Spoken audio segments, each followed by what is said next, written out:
салом бинандагони гиромӣ, ин лаҳзаҳо барномаи нақш аст манзури шумо. ростии намоишномаҳои театри таҷрибавии тамошобини ҷавон аҳорун ба номи муҳаммадҷон қосимов бо мазмуну муҳтавои баланд ва образҳои фалсафии ҳунарпешаҳо ба бинандаи закиву ҳушманди худ метавонад ғизои маънавӣ бубахшад. аз ҷумла намоишномаи макбет ҳарчанд тӯли чанд сол аст ки пешкаши роғибони театр мегардад, вале то ҳанӯз тамошобини худро гум накардааст ва мутмаинем ки сол аз сол бинандааш меафзояд. чун ба дасти гурӯҳи эҷодӣ ин намоишнома афтод, хостем атрофи он ҳарф занем ва муҳтавои асарро ба бинандагон боз кунем. ин намоишнома аз рӯи асари нависанда Уильям Шекспир дар коргардонии Фирдавс Қосимов рӯи саҳна омадааст ки дар нақши асосӣ Музаффар Шарифов бо номи Макбет нақш меофарад ва суҳбаторои барномаи мо ин ҳунарпешаи ҷавону боистеъдод аст. салом. ташаккур мегӯем ки даъвати моро пазируфтед. саломат бошед. дар намоишнома нафарони ниқобпӯш яъне сиёҳ сафед чӣ рамз дошт? ман ҳам арзи сипос мегӯям ба шумо ва ба кулли бинандагони телевизиони Сафина. рамзи сиёҳу сафед аслан дар намоишнома коргардон, ба фикри ман коргардон вақте ки рамзи сиёҳу сафедро мондааст, яъне умуман дар зиндагӣ, дар ҳаёт ҳаст ҷиҳати хубиву бадӣ. хубиву бадӣ. фикр мекунам ки коргардон ҳам ба ҳамин чиз такя карда ранги сиёҳу сафедро зиёд ба ҳамин намоишнома гузоштааст. инак муаммо чӣ бошад хулқи хуш? оё таъаммул ба зарби теғи қисмат ё ки исьён? آره اسیان بر ضد سیل بیداد و ستمها به تیغ آیا ببندم راه این سیل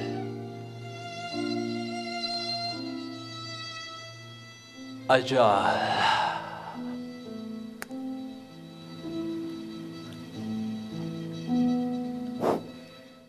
ман гумон кардам ки зани дарахт хобида нақши мурдаро меофарад, вале пас аз чанд лаҳзаи намоишнома ӯ низ ба нақш даромад. каме дар бораи ҳамин қисмати намоишнома ҳарф мезадед. ӯ зане ки мурдааст ва пас аз он ба шурӯъ мекунад ба ҳаракату бозӣ кардан, яъне ворид мешавад ба намоишнома, вай ҳамун занро коргардон гузоштагиаст ҳамчун зан аст, аммо вай фикри қаҳрамони асосие ки Макбет ҳаст, фикри ҳамон, яъне даруни ҳамон муборизае ки Макбет даруни худ мекунад, коргардон нишон дааст бо воситаи он зан, яъне интихоб. Макбет ҳама вақт мубориза дорад дар даруни худ, яъне мубориза дорад ба хотири ду чиз, ду интихоб.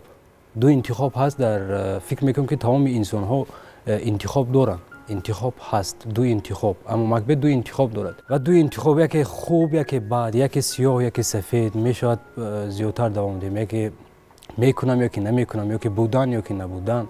ҳамин интихобҳо ҳама вақт дар сари Макбет давр мезанад ва фикр мекунад ки ман ҳамин шоҳро кушам накушам, ман ҳамин шоҳигария гирам нагирам, ҳамин кори ман дуруст аст ё ин ки нодуруст. ҳама вақт аз саршавии намоишнома то қариб ки охирша сари Макбет ба ҳама вақт савол тоб мехӯрад, ман ҳамин кора кунам ё накунам.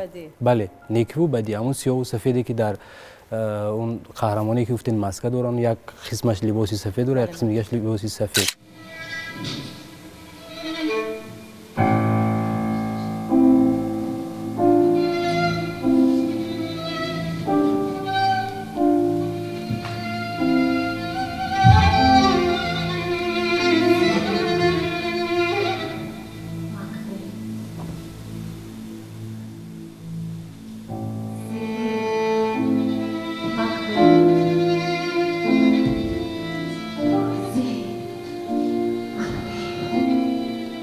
ما همراه او یعنی پارتنر، یعنی همبازی هستیم از اول تا به آخر نمایشنامه و از روی مثلا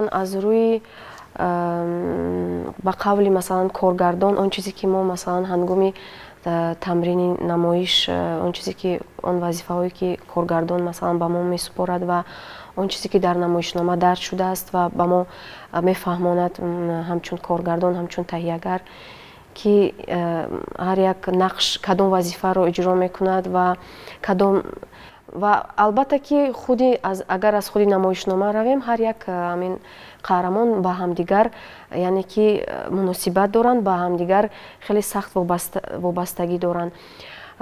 хусусан нақши Макбет ва нақши хонум Макбет ки ба ҳамдигар хеле сахт пайванд ҳастанд, ба ҳамдигар хеле вобастагӣ доранд ва аз рӯи масалан таҳияи коргардон хонум Макбет ва худи Макбет яъне Макбет ҳамчун қаҳрамон бе хонум Макбет яъне вуҷуд надорад ва танҳо нақши масалан хонум Макбет аст ки сабаб мешавад ки масалан муборизаи Макбет дар ин намоишнома яъне оғоз мешавад ва танҳо бо ҳамин яъне мо мегӯем ду қувва яъне ки ҳар як инсон дар вуҷуди худаш масалан ду қувва дорад, яке қувваи бадӣ, яке қувваи некӣ ва ҳамеша тамоми ҳаёт масалан бо ҳамин ду қувва мубориза мебарад. пас аз оне ки парда маҳкам мегардад, намоишнома ҷӯшу хуруш мегирад ва дафу доира садо медиҳанду шоҳ ба майдон меояд.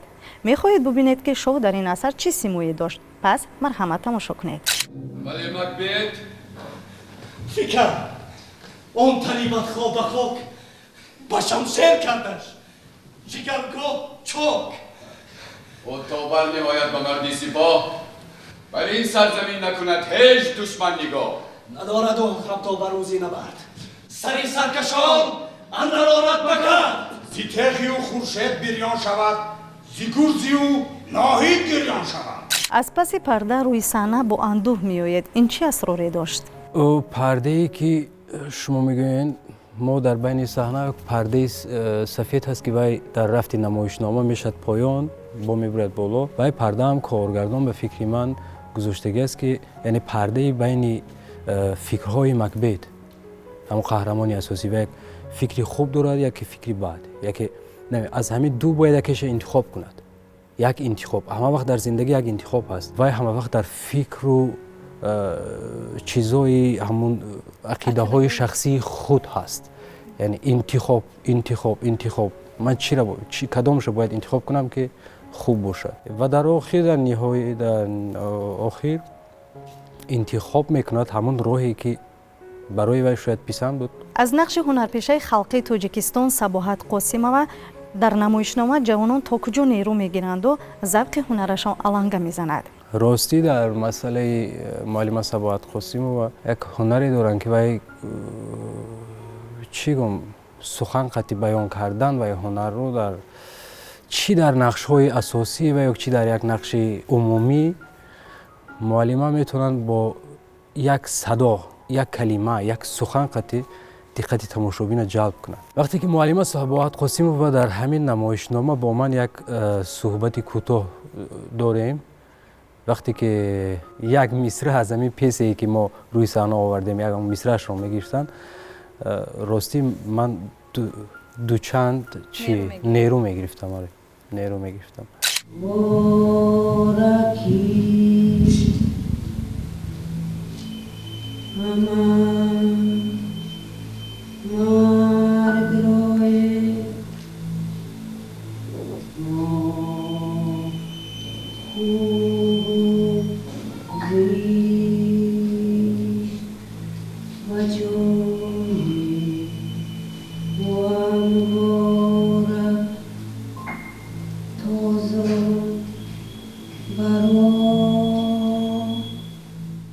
ҳунармандии муаллима дар саҳна бисёр ба сатҳи хеле боло аст, олӣ аст. рости ҳар як нақш, ҳар як лаҳзаи намоишнома мусиқӣ ва ранги зебои худро дорад ки бинандаро бемуболиға ба худ ҷалб месозад.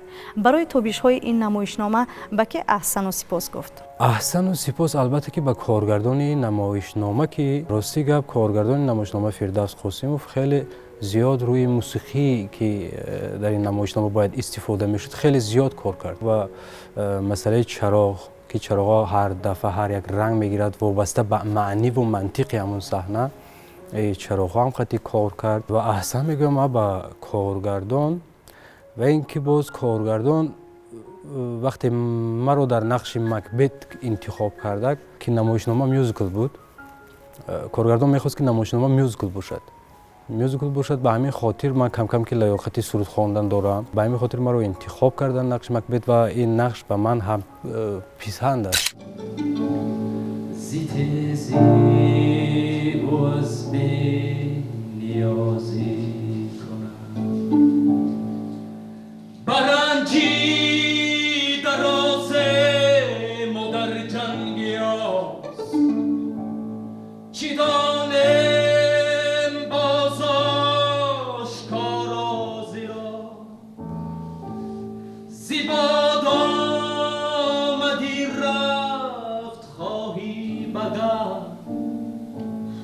چی دانی که با تو چی خواهد کرد. اثرهای بابای شکسپیر رو خواندم که وی تمام اثرهای شکسپیر این فاجعه است، از گاملت و مکبت و رومیو و جولیت و همشون یک فاجعه هستند. اما وقتی که نقش مکبت رو گذاشتن، راستی در مکبت وقتی که فردوس کارگردان نمایشنامه نقش مکبت رو پیشنهاد کرد، من اثر خودی همون بابای شکسپیر رو مکبت به زبان روسی خواندم.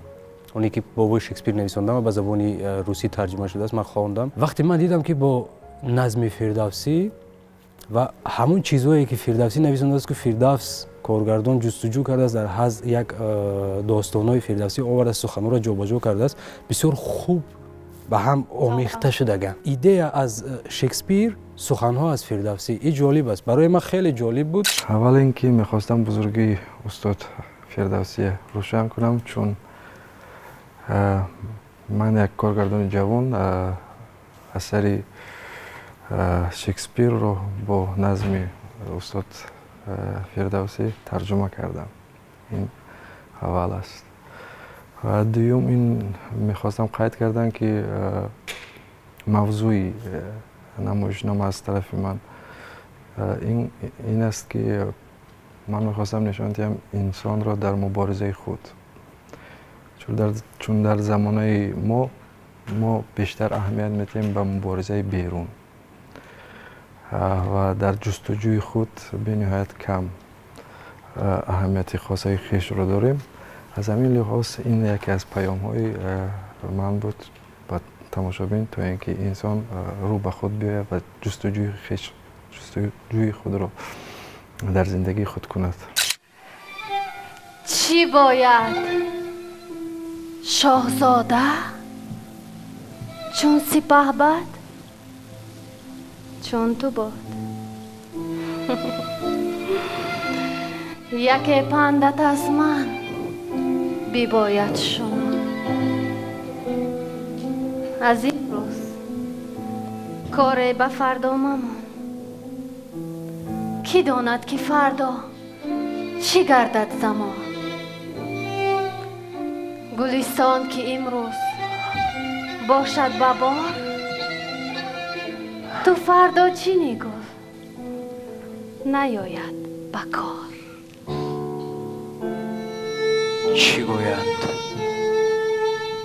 چی گویند گردان و گردن کشان،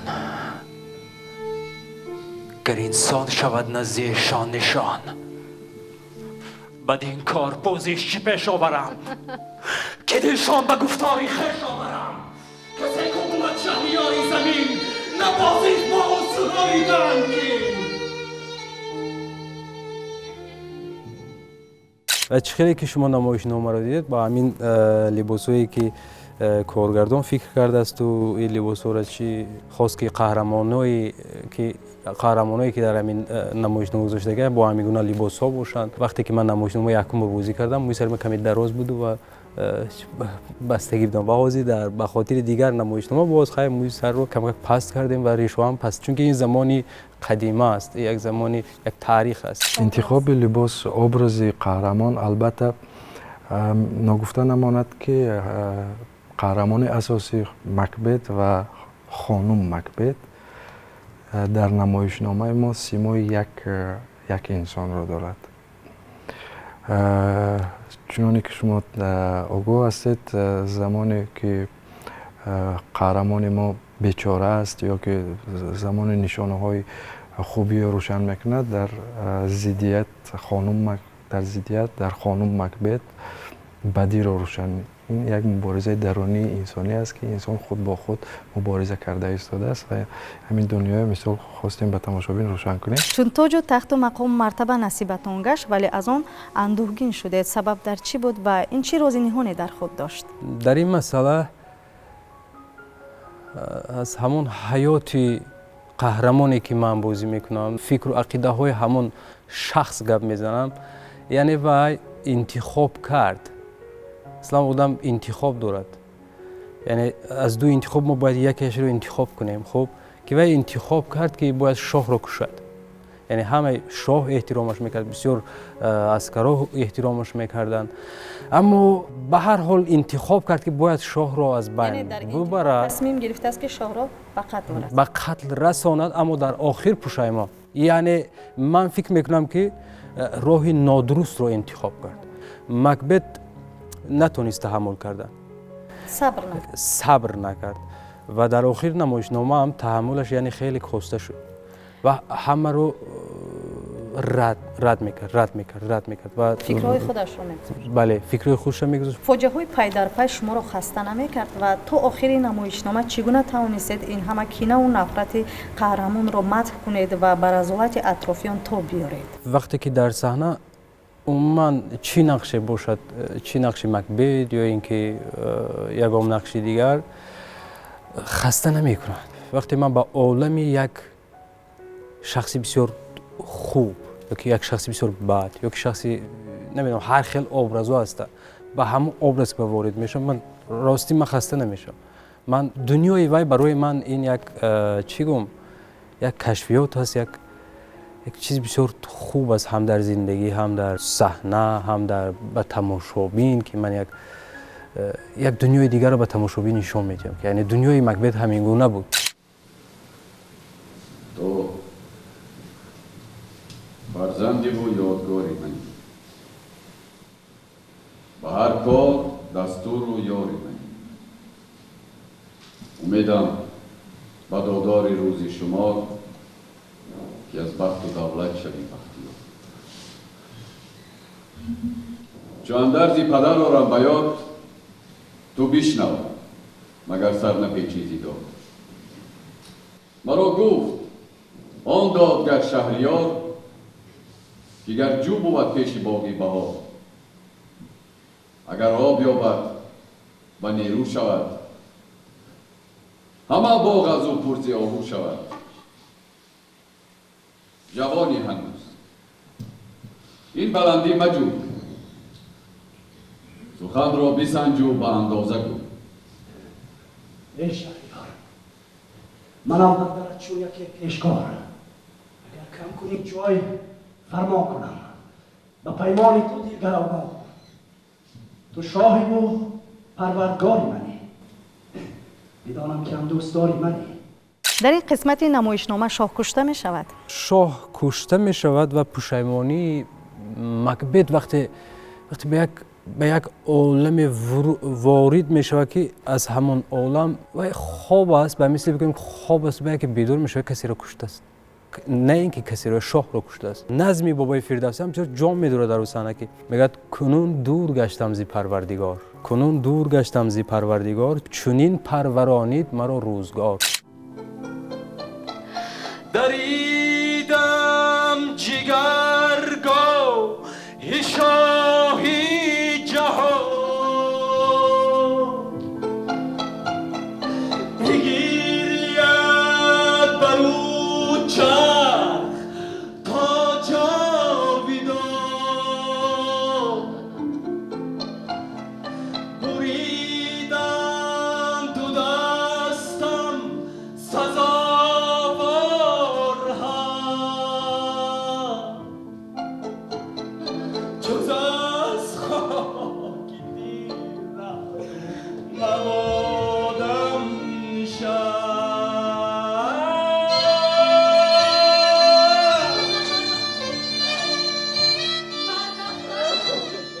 маҳорати сарояндагӣ низ дар нақши шумо ба бинанда бетаъсир намонда аст ва хело садои дилкаше доред ки метавонад ба намоишномаи Макбет шаҳомати хосае бубахшад. дар театр яъне оҳангу тарона низ ба ҳунарпешаҳо омӯзонида мешавад? бале, мо дар театрам зиёд бо оҳангу суруд хондану ритму این چیزا کار میکنیم و پیش از این در دانشکده صنعت هم میخوندیم اونجا صدا و سرودخوانی و نطق و ریتم و این چیزا هم قطعی ها تمرین میکردیم یعنی درس میگذاشتیم و از این چیز با خبریم. من فکر میکنم که هنرمند باید که هم صنعتی سرایندگی داشته باشد، هم صنعتی نواختن یگام اسباب و هم صنعتی نطق، صنعتی رقص هم گویم خطا نمیکنیم چون که پلاستیک در صحنه بسیار یک چیز مهم است و این چیزا هستند. اما این سرایندگی که من در اینجا کردم من فکر نمیکنم که بسیار یک چیزی عالی است، اما چیزی که در دل است ما همون چیز در صحنه پیشکش میکنیم به تماشاگران.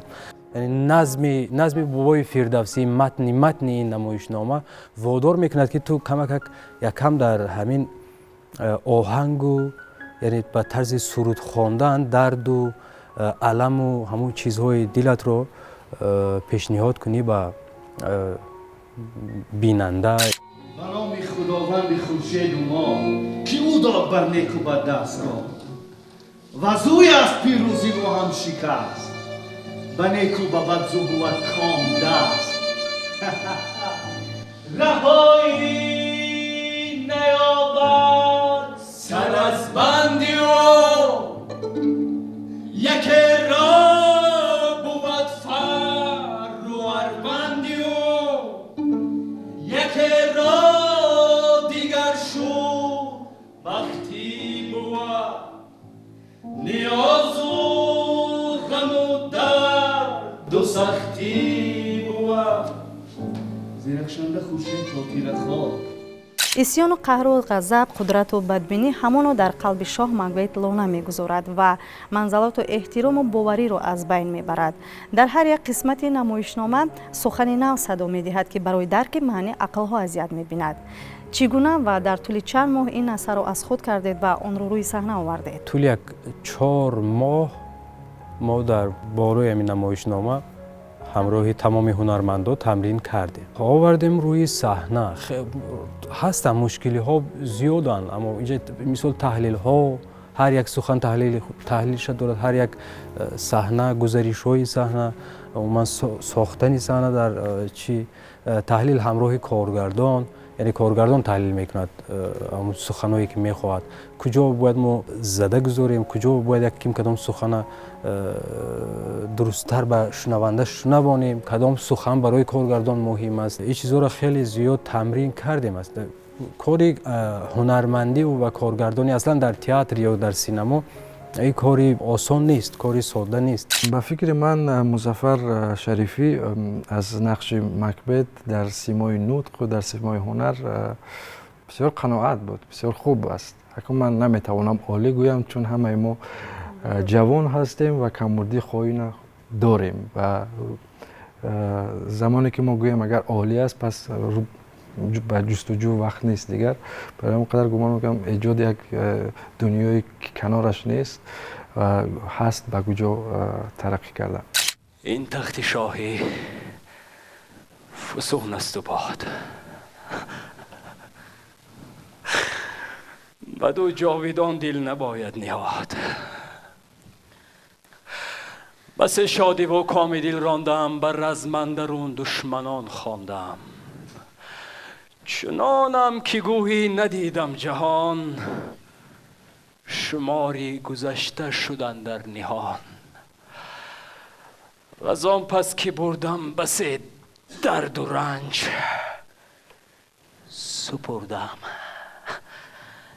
سپردم شما را تخت شاهی و گنج.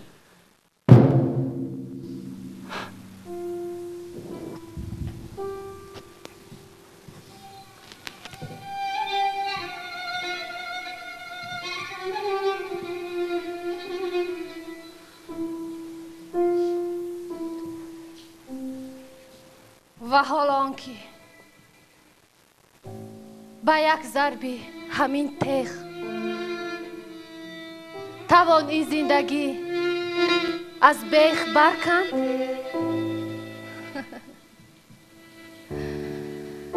زیاندیشه بکاهد جرأتی ما، شود نااستوار از مو اراده، عمل باطل شود. تشکر زیاد برای یک صحبت صمیمی. راستی هر باره که این نمایشنامه رو تماشا میکنم با گروه ایجادی 100 احسن آفرین میگویم، زیرا نمایشنامه خیلی در سطح کسبی روی صحنه آمده است. شما به بیننده سفینه چی گفتنید؟ تشکر میگویم با بیننده های تلویزیونی سفینه و با خود تلویزیونی سفینه که چنین برنامه ها تحریزی میکنند و میبینند با هنرمندا در صحنه تئاتری با هنرمندا صحبت میکنند و برنامه را پیشنهاد میکنند و پیشکش میکنند به بینندگان خود. خلاص که با کل کارمندان تلویزیونی سفینه سپاسگزارم. تشکر. و باز ما هنرمندا کوشش میکنیم که از این جالبتر نقش ها را به بینندگان و تماشابینان تئاتر پیشکش کنیم. احسن، سپاس به هنر و مهارت ناتکرار شما در نقش مکبت. بینندگان گرامی، قهرمان برنامه نقش بودن از نمایشنامه مکبت مظفر شریفوف. خیر تا برنامه های دیگر.